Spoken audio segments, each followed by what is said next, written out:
नमो नमः प्रिय छात्राः सुप्रभातम्। सेमुसि इति पाठ्यपुस्तकस्य लौहतला इति पाठे भवतां सर्वेषां स्वागतम्। एकवारं भवन्तः शब्दार्थान् पश्यन्तु, शब्दार्थान् अपि लिखन्तु। शब्दार्थों को भी आपको लिखना है, इससे आपको पाठ के अभ्यास करने में और आसानी होगी। ठीक है, तो अब चलते हैं प्रश्न नंबर 1 की तरफ। पहला प्रश्न क्या कहता है कि अधोलिखितानां प्रश्नानां उत्तराणि संस्कृत भाषया लिखत, यानी कि नीचे लिखे हुए प्रश्नों के उत्तर संस्कृत भाषा में लिखो। तो पहला प्रश्न है, देशांतरं गन्तुमिच्छन् वणिक्पुत्रः किं व्यचिन्तयत्। तो देशांतर जाने की इच्छा से वणिक्पुत्र ने क्या सोचा। तो गन्तुमिच्छन् व्यचिन्तयत्, किं व्यचिन्तयत्, तो इस श्लोक को लिख देंगे। ठीक है, यत्र देशो अथवा स्थाने भोगा भुक्ता स्ववीर्यतः तस्मिन् विभवहीनो यो वसेत् स पुरुषात् महः। तो इसका लिखेंगे वणिक्पुत्रः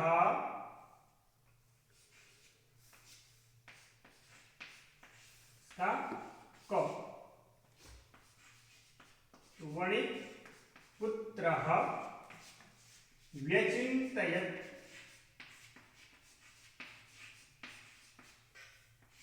व्यचिन्तयत्, किं व्यचिन्तयत्,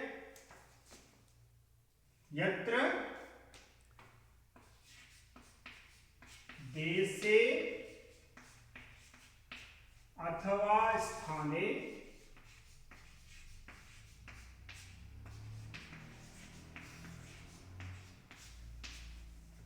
यत्र स्ववीर्यतः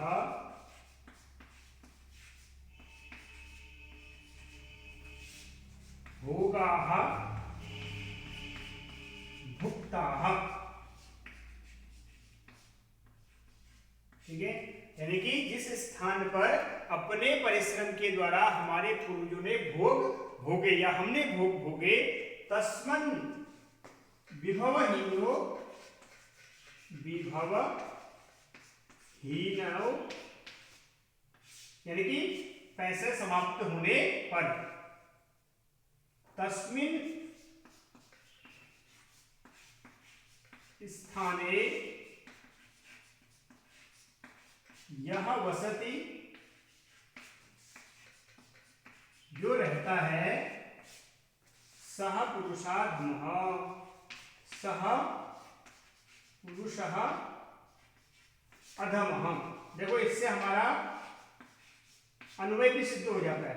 ठीक है, प्रश्न का उत्तर भी सिद्ध हो गया और आपका अन्वय भी पूरा हो गया। यानी कि वणिक्पुत्र ने सोचा कि जिस स्थान पर, जिस देश में हमारे पूर्वजों ने और हमने अपने परिश्रम से विभिन्न प्रकार के भोग भोगे हों, वहां पर, ठीक है, उस स्थान पर विभवहीन हो, यानी कि पैसे समाप्त होने पर, निर्धनता आने पर उस स्थान पर जो रहता है वह पुरुष अधम होता है। ऐसा सोच करके जाने के बारे में सोचा।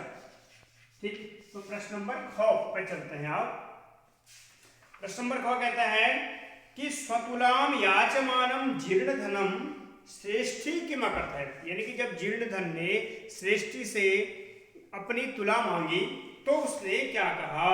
तो श्रेष्ठिनम उवाच, ठीक है, श्रेष्ठी किम उवाच, तो श्रेष्ठी उवाच भोः नास्ति सा त्वदीया तुला मूषकैर् भक्षिता। तो इसका लिखेंगे स्वतुलाम याचमानम जीर्णधनम श्रेष्ठी अकथयत्। ठीक है, तो जीर्णधनम, इसको शॉर्ट कर लेते हैं, जीर्णधनम श्रेष्ठी अकथयत्। श्रेष्ठी मतलब सेठ, अकथयत् कहा, क्या कहा कि नास्ति सा। ठीक है, नास्ति सा यानी कि सा का मतलब यहां तुला से है। ठीक है, नास्ति तुला, त्वदीया तुला, त्वदीया तुला मूषकैर् भक्षिता, मूषकैः, ठीक है, भक्षिता। ये बात किसने कही थी? सेठ जी ने कही थी। किससे कही थी? उस जीर्ण धनम श्रेष्ठी अकथयत, श्रेष्ठी ने कहा। किसको कहा? जीर्ण धन को कहा। तो कर्ता कौन? श्रेष्ठी, कहने वाला श्रेष्ठी है। ठीक है, तो अब आते हैं प्रश्न नंबर 3 पर इसी के ग। प्रश्न नंबर ग क्या कहता है? वो कहता है कि जीर्ण धन गिरिगुहा द्वारम कया आच्छाद्य गृहमागतः। तो जो जीर्ण धन था उसने बड़े से पहाड़ का जो अंदर गुफा थी उस गुफा को किससे ढक करके घर को आ गया था वो। तो इसमें कह रहा है कि तद्वारम बृहत छिलया आच्छाद्य, बड़ी सी शिला से आच्छाद्य। तो लिखेंगे जीर्णधरः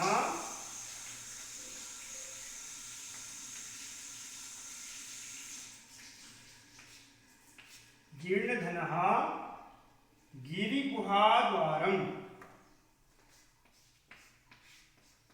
गिरिगुहाद्वारं,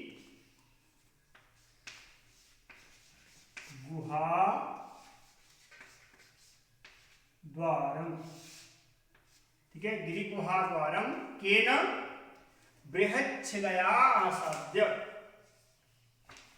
लिखेंगे बृहत शिलया, शिला, ठीक है, पत्थर से, शिलया आच्छाद्य। तो बृहत शिला या आच्छाद्य मतलब बड़ी सी किससे? पत्थर से ढक करके आच्छाद्य गृहमागतः।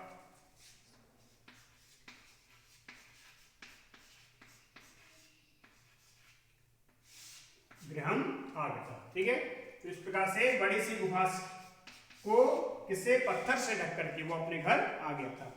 अगला कहता है कि स्नानांतरम पुत्र विषय पृष्ठः वणिक पुत्रः श्रेष्ठिनम किम उवाच।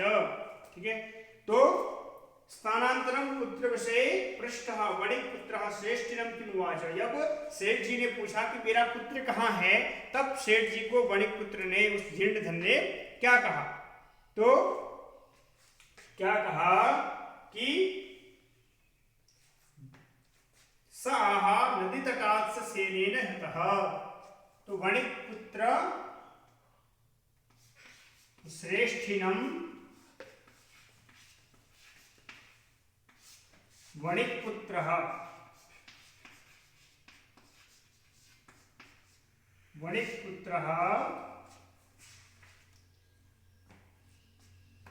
उवाच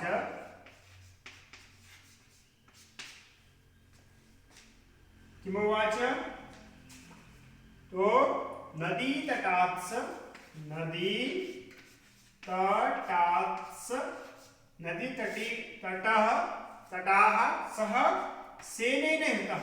सेनेन मतलब बांझ के द्वारा, सेनेन हृतः, ठीक है, यानी कि बांझ के द्वारा वह हर लिया गया, चुरा लिया गया है, इसलिए अब तुम्हारा बच्चा नहीं रहा। ये बात किसने कही? वणिक पुत्र ने कही।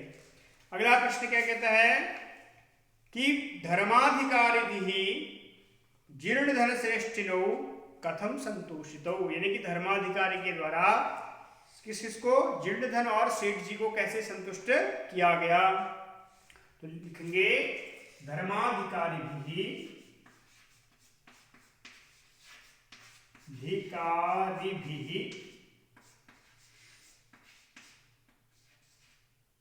कथम जीर्ण धन श्रेष्ठिनौ, जीर्ण धन श्रेष्ठिनौ,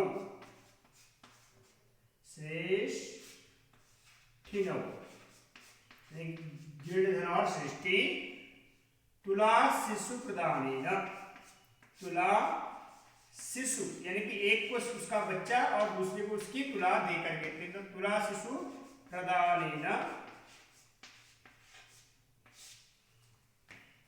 संतोषितौ, संतुष्ट किया।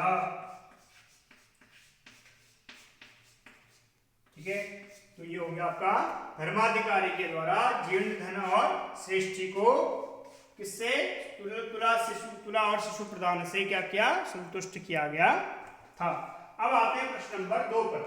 तो प्रश्न नंबर 2 क्या कहता है कि स्थूल बलमाधृत्य प्रश्न निर्माणम कुरुत, यानी कि जहां पर अंडरलाइन किया हुआ है या जो बड़े अक्षर लिखे हैं उन बड़े अक्षरों के आधार पर हमें क्या करना है, प्रश्न निर्माण करना है। पहला है प्रश्न, उत्तर क्या दिया हुआ है कि जीर्ण धनः विभवक्षयात् देशांतरम गंतुमिच्छन् व्यवचिन्तयत्, यानी कि जीर्ण धन ने विभवक्षयात् पैसे की कमी होने से देशांतरम दूसरे देश में घूमने की इच्छा से व्यचिन्तयत् उसने सोचा।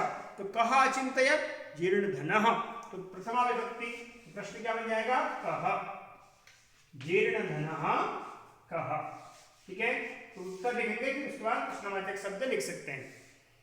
फिर है श्रेष्ठिनः शिशु स्नानोपकरणमादाय अभ्यागतेन सह, प्रश्न है अभ्यागतेन, तो प्रश्न बन जाएगा इसका केन सह, तो प्रश्न हो जाएगा केन। अगला है श्रेष्ठी उच्च स्वरेण उवाच, श्रेष्ठी ने ऊंचे स्वर में कहा भो अब्राह्मण्यम अब्राह्मण्यम, यानी कि यह घोर अन्याय है, घोर अन्याय है। तो भो किम उवाच, किम उवाच, भो अब्राह्मण्यम अब्राह्मण्यम, तो किम प्रश्न इसका बन जाएगा। ठीक है, तो प्रश्न नंबर घ, सभ्यैः तौ परस्परं संबोध्य तुला शिशु प्रदानेन, ठीक है, संतोषितम, तो कीदृशम प्रश्न बनेगा, कीदृशम संतोषितो, किस प्रकार से उनको संतुष्ट किया, एक। दूसरा तुला शिशु प्रदानेन, तो कस्य प्रदानेन, ये भी प्रश्न बन सकता है। और तीसरा इसमें केन भी प्रश्न बन सकता है। ठीक है, तो 3 प्रश्न इसमें बन सकते हैं। कीदृशम किस प्रकार से संतुष्ट किया, कस्य प्रदानेन किन चीजों के प्रदान करने से उनको संतुष्ट किया गया, और केन किससे संतुष्ट किया गया। तो ये प्रश्न नंबर 2 का प्रश्न निर्माण पूरा हुआ। अब हम चलते हैं प्रश्न नंबर 3 की ओर। प्रश्न नंबर 3 क्या कहता है कि अधोलिखितानां श्लोकानां अपूर्णो अन्वयः प्रदत्तः पाठमाधृत्य तम पूरयत, यानी कि जो अन्वय लेखन हमारे इसमें आता है वो अन्वय लेखन का ही एक अंश इस पाठ के आधार पर जो 2-3 श्लोक उसमें थे उन्हीं के आधार पर हमें क्या करना है, श्लोक का अन्वय लिखना है। कुछ अंश यहाँ दिया हुआ है, कुछ अंश हमें पाठ में देख करके श्लोकों को पूरा करना है।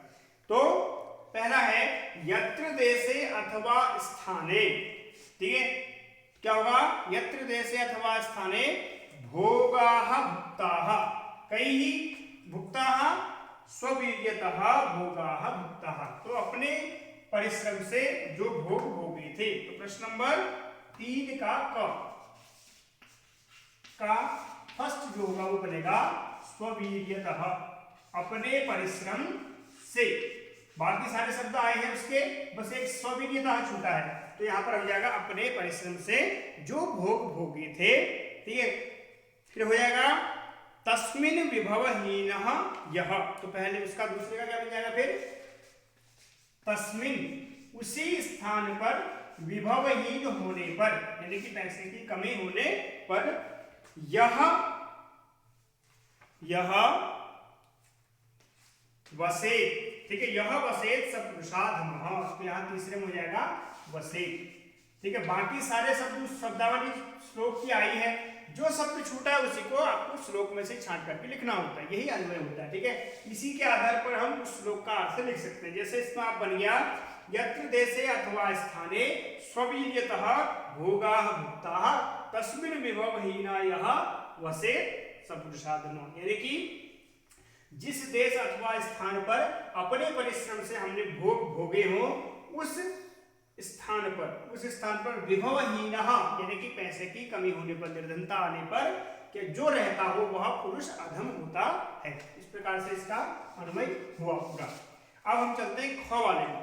राजन यत्र लौह सहस्रस्य किम लौह सहस्रस्य तुलाम आ जाएगा, पहले का क्या आ जाएगा तुलाम, बाकी शब्द आ रखे हैं केवल तुलाम रह गया है, ठीक है। तो तुलाम, तो यत्र लौह सहस्रस्य तुलाम मूषकाः खादन्ति, मूषकाः ऑलरेडी आया है तो खादन्ति, ये क्रिया छूट गई थी तो ये आ जाएगी पूरी, ठीक है।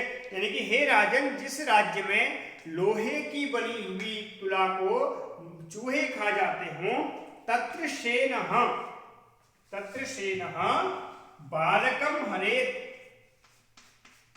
तो बालकम आ जाएगा यहाँ पर। यदि उस स्थान पर यदि बाज बच्चे को उठा भी ले जाए तो अत्र संशयः न, यहाँ पर संशय नहीं करना चाहिए, ठीक है।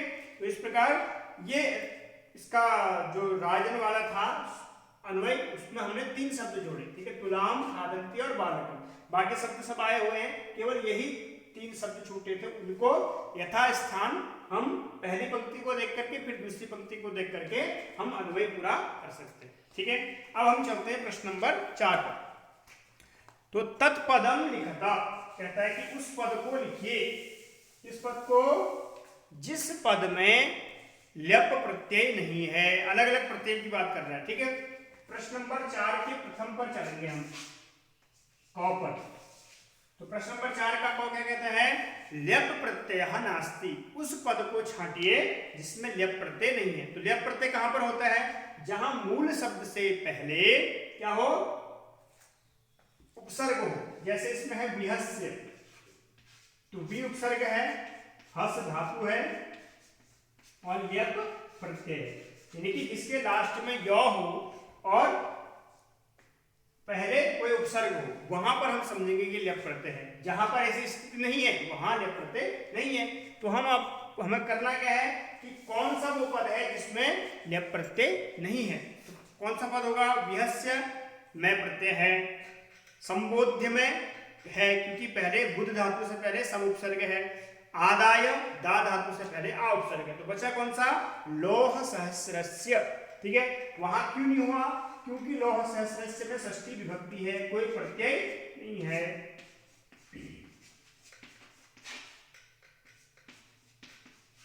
ठीक है। ये पद यहां पर क्या है, ल्यप प्रत्यय युक्त नहीं है, षष्ठी विभक्ति वाला है, ठीक है। इसको हम लिख सकते हैं षष्ठी विभक्ति, ठीक है, इसलिए यहां पर ल्यप प्रत्यय युक्त नहीं हुआ। अब दूसरा कह रहा है यत्र द्वितीया विभक्ति ही नास्ति, ऐसे पद को छांटिए जहां पर द्वितीया विभक्ति नहीं है।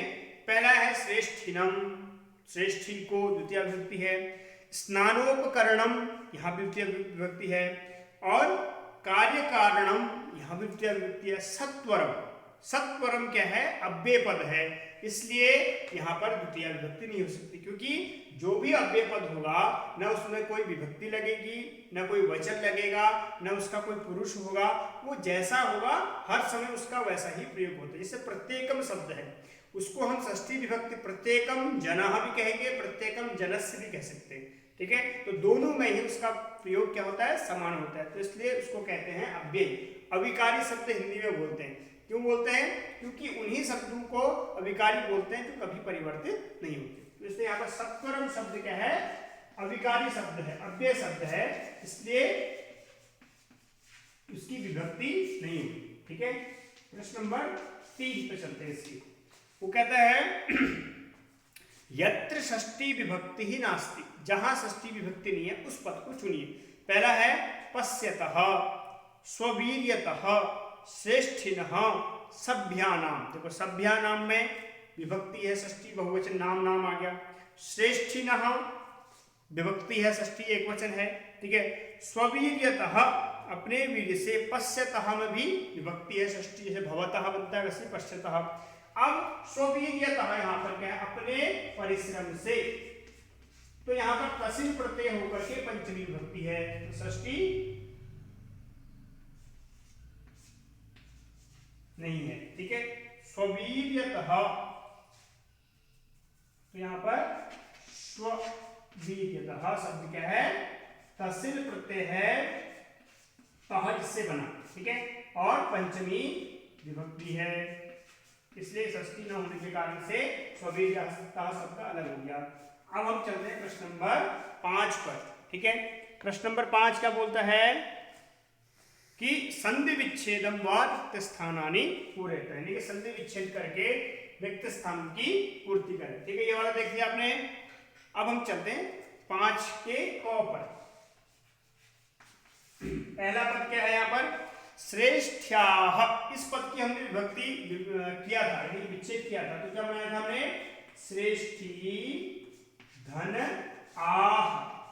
तो असमान स्वर हैं, ई और आ दोनों में क्या हो जाएगी, यण संधि हो जाएगी, तो बन जाएगा श्रेष्ठ्याः।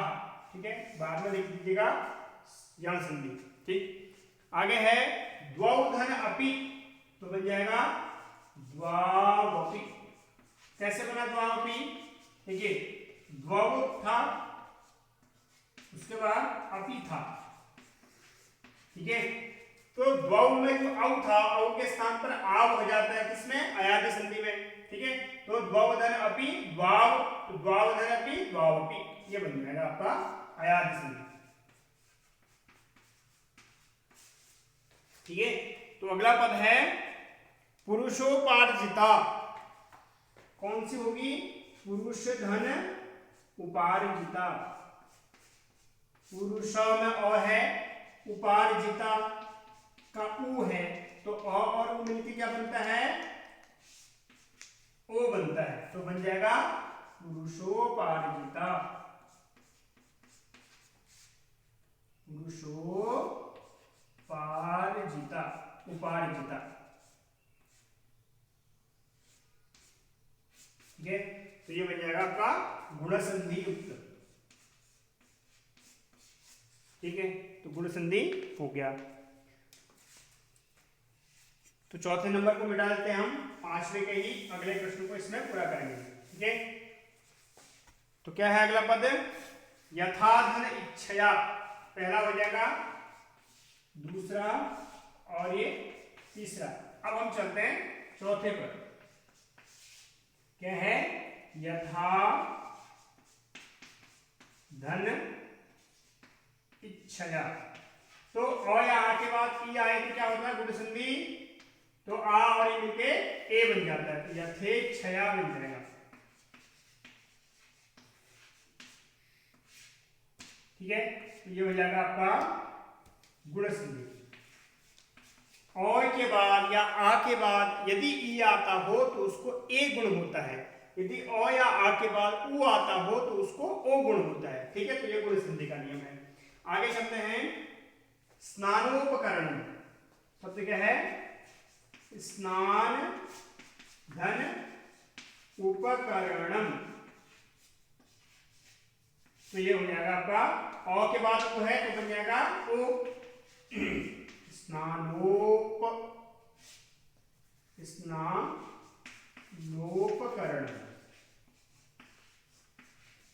कौन संधि, गुण संधि।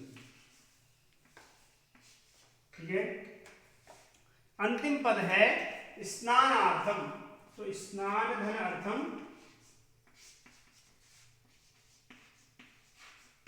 कौन संधि होगी इसमें, अ मिलके आ, दीर्घ संधि। तो स्नानार्थम, लगभग सारी संधियां आ गई इसमें, दीर्घ आ गई, गुण आ गई, यण आ गई। ठीक है, और अयादि भी आ गई, तो यहां पर जाएगी दीर्घ संधि। ठीक है, तो ये आपका प्रश्न नंबर 5 भी पूरा हुआ। अब हम चलते हैं प्रश्न नंबर 6 पे। ठीक, प्रश्न नंबर 6 क्या कहता है, तो प्रश्न नंबर 6 कहता है कि समस्त पदम विग्रहम व लिखत, यानी कि समास विग्रह। समस्त पद कहते हैं समास को, और विग्रह मतलब जहां पदों को अलग अलग किया जाता है, यानी कि जहां एक ही अर्थ को देने वाले अधिक पद हों उसको हम विग्रह कहते हैं। उसी अर्थ को हम जब छोटे अर्थ शब्द में लिख देते हैं तो उसको समस्त पद कहते हैं। ठीक है, जैसे हमने लिखा देशस्य भक्तम, देश का भक्त, उसी में हमने विभक्ति हटा के बोल दिया देश भक्तम, तो देश का भक्त, वो भी वही अर्थ दे रहा है। तो समस्त पद समास क्या है, जहां विभक्तियों का अभाव हो और क्या हो, छोटा पद हो, संक्षेपीकरण नाम समास। तो ऐसा ही कुछ विग्रह पद है स्नानस्य उपकरणम, क्या बन जाएगा? स्नान के उपकरण, तो पहले का बन जाएगा छठे का क, स्नानोपकरण। आप सोच रहे होंगे इसमें तो गुण संधि होती है, लेकिन जब विग्रह करेंगे तो फिर स्नानस्य उपकरण, उसकी विभक्ति लगाएंगे, स्नान के उपकरण, तो स्नानस्य उपकरणम, फिर दीर्घ गुण संधि हो जाएगी तो स्नानोपकरणम, ये बन जाएगा। ठीक है, अगला पद है विग्रह गिरि गुहायाम, गिरेह गुहायाम। ठीक है, तो क्या बन जाएगा इसका? विग्रह गिरेह गुहायाम, गुहा मतलब गुफा। ठीक है, गिरि मतलब पहाड़। ठीक है, पहाड़ की गुफा में। ठीक है, ये बन जाएगा षष्ठी तत्पुरुष समास। इसमें भी षष्ठी तत्पुरुष है, इसमें भी षष्ठी विभक्ति लगा रखी है हमने। फिर है धर्मस्य अधिकारी, ये भी वही है, धर्माधिकारी। जैसे स्नानस्य उपकरणम स्नानोपकरणम, धर्मस्य अधिकारी धर्माधिकारी। यहां होगी आपकी धर्माधिकारी में कौन सी संधि होगी? दीर्घ संधि। ठीक है, अगला पद है लास्ट विभवहीनाः, तो विभवेन हीना। तो हीन शब्द में क्या होता है? तृतीय विभक्ति होती है। विभवेन धन से हीन, विभवेन हीनाः बन जाएगा विभवहीनाः। ठीक है, तो ये बन गया आपका 1 2 3 4 शब्दों के हमने समास विग्रह कर लिए।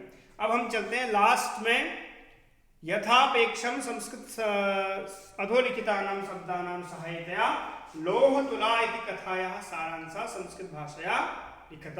ठीक है, तो प्रश्न नंबर 7, तो लोह तुला जो चैप्टर है इसका सारांश लिखना है निम्नलिखित शब्दों के आधार पर। तो पहला वाक्य, पहला शब्द क्या है? वणिक पुत्र। तो हम लिखेंगे, पहला वाक्य बनाए जैसे एक बार एक वणिक पुत्र था, तो लिखेंगे एकदा एकः। ये वाक्य निर्माण में आपकी हेल्प करेगा बेटा, दोस्तों ध्यान से देखना। एकदा मतलब एक बार, एकः वणिक पुत्र शब्द है हमारे पास, वणिक पुत्र आसीत था।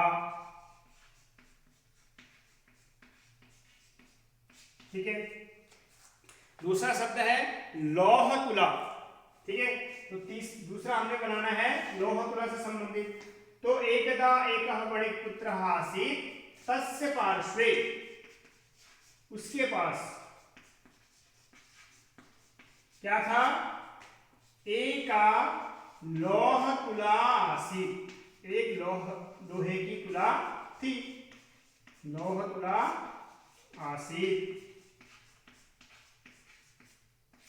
ठीक है, फिर है वृत्तांतम, यानी कि इससे संबंधित सारा वृत्तांत।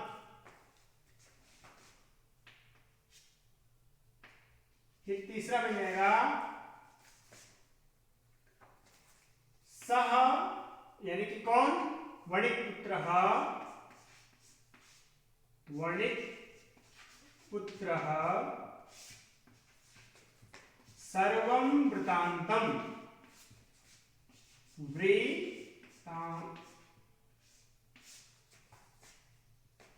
वृत्तांतम श्रेष्ठिनम अकथयत।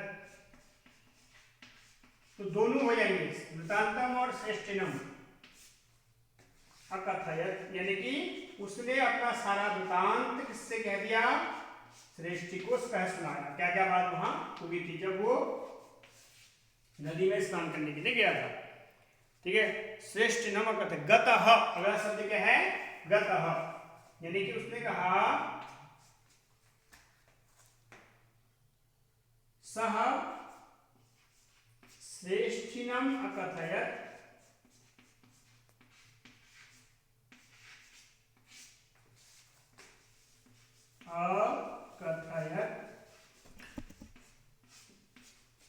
भवतः पुत्रः गतः, तुम्हारा पुत्र ले जाया गया। किसके द्वारा ले जाया गया? उस सेन के द्वारा, बाज के द्वारा। ठीक है, अगला शब्द क्या है? स्नानार्थम। ठीक है, तो श्रेष्ठ पुत्र सह वणिक वणिक पुत्र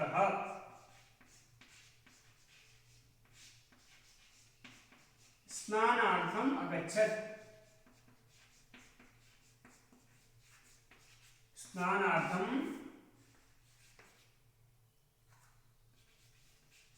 अगच्छत्, गया। ठीक है, तो यहां से आपका बन जाएगा स्नानार्थम शब्द हो जाएगा। यहाँ गतः शब्द का प्रयोग हुआ, यहाँ हमने लोहपुत्र का प्रयोग किया, यहाँ हमने कौन सा शब्द था? वणिक पुत्र, वणिक पुत्र का यहाँ से प्रयोग किया। 9। ठीक है, अगला शब्द क्या है इसका? अगला शब्द है अयाचक। ठीक है, तो अयाचक क्या है? अयाचक नौच। उसके बाद वणिक पुत्र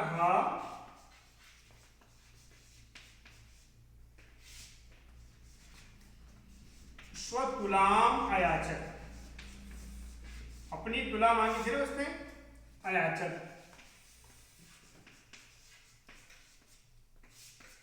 फिर 6 क्या बनाएंगे?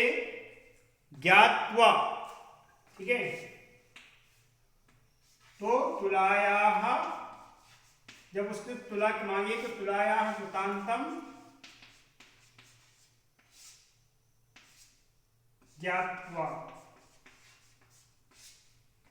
सह अचिंतयत्। उसने सोचा कि आपकी कोई गलती नहीं है, यह संसार ही ऐसा है, ये बात कही थी उसने। ठीक है, अगला है प्रत्यागतः।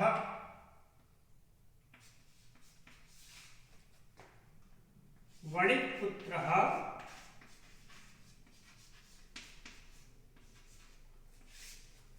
स्नानं कृत्वा प्रत्यागतः। प्रत्यागतः मतलब वापस आए। अंतिम पद है प्रदानम। ठीक है, धर्माधिकारी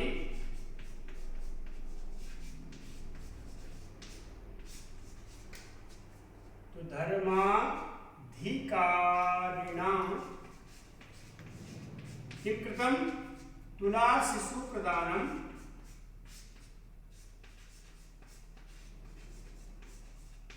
तुला शिशु प्रदानम कृतम। ठीक है, अब आपको क्या करना है? इसको क्रमशः करना है। ये वाक्य आपके हो गए सेंटेंस पूरे। कितने सेंटेंस? 1 2 3 4 5 6 7 8 9 सेंटेंस को क्रम से लगाना है कि किसके बाद कौन सा आएगा। पहले का उत्तर, पहले का बता रहा हूं मैं। एक बार एक वणिक पुत्र था, उसके पास एक लोहतुला थी। पहले तो 2 ये हो गए। ठीक है, वणिक पुत्र सर्वम वृतांतम श्रेष्ठिनम अकथयत। वणिक पुत्र ने सब कुछ अपना वृतांत श्रेष्ठी को कहा। सह श्रेष्ठिनम अकथयत भवतः पुत्रः गतः। उसने कहा कि तुम्हारा पुत्र तो किसके द्वारा? सेन के द्वारा ले जाया गया। सह वणिक पुत्र स्नानार्थम अगच्छत्। वह वणिक पुत्र स्नान के लिए गया। वणिक पुत्र स्वतुलाम अयाचत। वणिक पुत्र ने अपनी तुला मांगी। तुलायाः वृतांतम ज्ञात्वा सह अचिंतयत्। ठीक है, तुला के वृतांतों को जान करके उसने सोचा। वणिक पुत्र स्नानं कृत्वा प्रत्यागता। वणिक पुत्र ने स्नान करके वापस आए और धर्माधिकारी ने तुला शिशु प्रदान किया। इनको आपको क्या करना है? क्रमशः करना है, यानी किसके बाद कौन सा प्रसंग आएगा। ठीक है, इतना काम आपके द्वारा किया जाएगा। तो इसी के साथ यहाँ जो लोहतुला नामक चैप्टर है यह पूरा होता है। कल पुनः एक नए विषय के साथ आपके बीच उपस्थित होंगे। तब तक के लिए नमो नमः, नमस्कार।